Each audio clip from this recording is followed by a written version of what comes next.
Whether you like Ethereum, whether you think it's the solution for the next decade is quite irrelevant. What we know is the next crypto bull run will see massive value and growth in the Ethereum ecosystem. And the only question is, how do we best capture that as investors?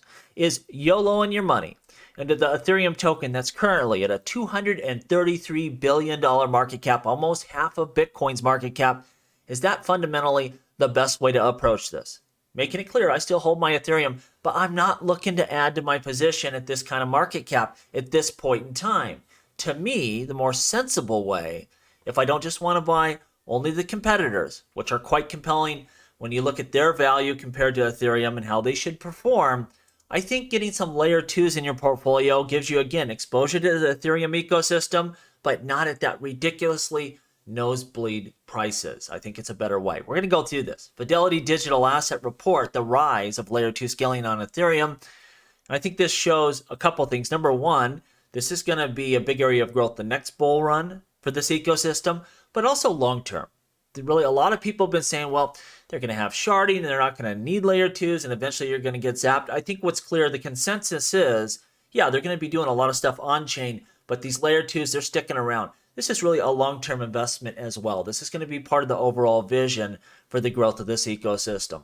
Quoting from the article, scalability is arguably the primary axis in which Ethereum must maintain its stronghold on crypto users. I don't think it's arguable at all. When you look at any competitive chain, it's all we can do transactions faster and cheaper. No one's worried about your Ethereum transactions being secure or any of these other things. It's just speed and cost and scalability. That's it. Alternative blockchains, which can offer lower settlement times and cheaper transaction costs, better scalability, could be seen as a threat to Ethereum dominance. Again, it's not could be, it is a threat, and it is threatening Ethereum. And how are they going to deal with that threat today?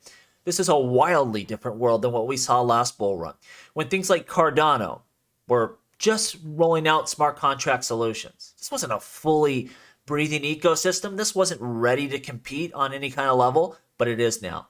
We look at Polkadot again, really cool white papers, charts, ideas. Yeah, that's fantastic. But now this ecosystem is ready to actually facilitate NFTs and DeFi and transactions. It's not just those two.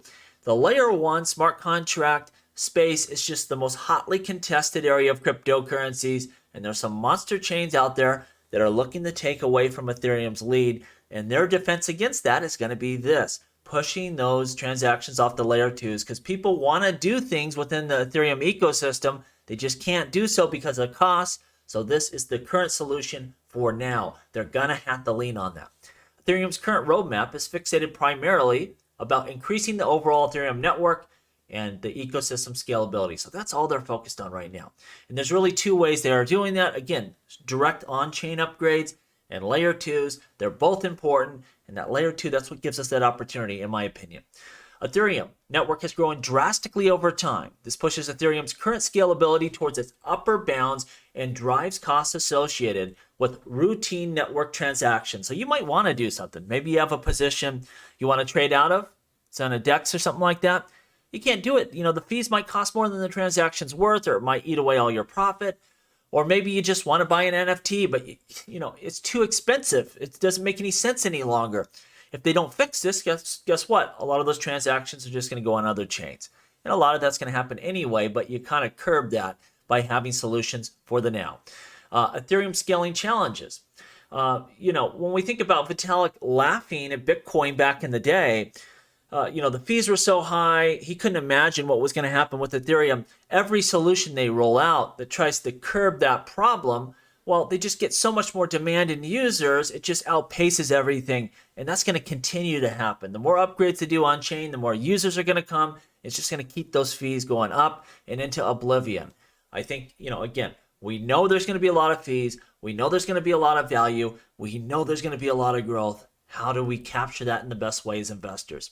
As of April of this year, we look at all of the transaction value locked on all chains. Well, Ethereum had 59%. That's fantastic. That really is down to their apps and the quality of those applications. But what we have to know is it'd be like looking at BlackBerry back in the day and saying, well, it has all the apps, every app in the world within cell phones. What's Apple going to do if they roll out a new ecosystem? Or Google, who's going to use that? these applications will go wherever they can facilitate transactions and grow. And so the fact that a lot of that stuff's on Ethereum today is meaningless.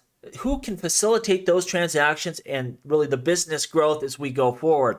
And also, what gives us the best chance of growth? When we look at Ethereum, 59% of the overall market, yeah, the dollar amount is going to go up in a big way as we hit the next bull run. But from a percentage basis, are we going to get much growth there? Yeah, you might get a little bit. Maybe it even goes down.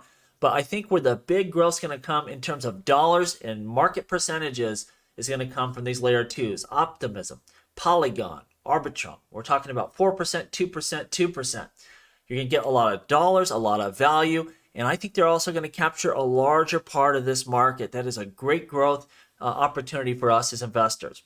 It is critical for Ethereum to defend itself against competitors that make trade-offs for better scalability. And again, the merge didn't do that. The merge did not improve Ethereum scalability. It just laid the foundation for the next stage of growth. Now, again, I said this is going to be kind of an overview. I'm going to link this down below. Part of this article goes into on-chain scaling. We're not going to talk about today. But lastly, it's about what type of layer 2s there are. And we see the most popular types of layer 2 networks are known as rollups. Rollups allow transactions to take place in a separate environment from layer 1 chain, but still on the Ethereum security batching, compressing, and relaying transactions back to the mainnet. So it's not just totally separate, it's still connected here.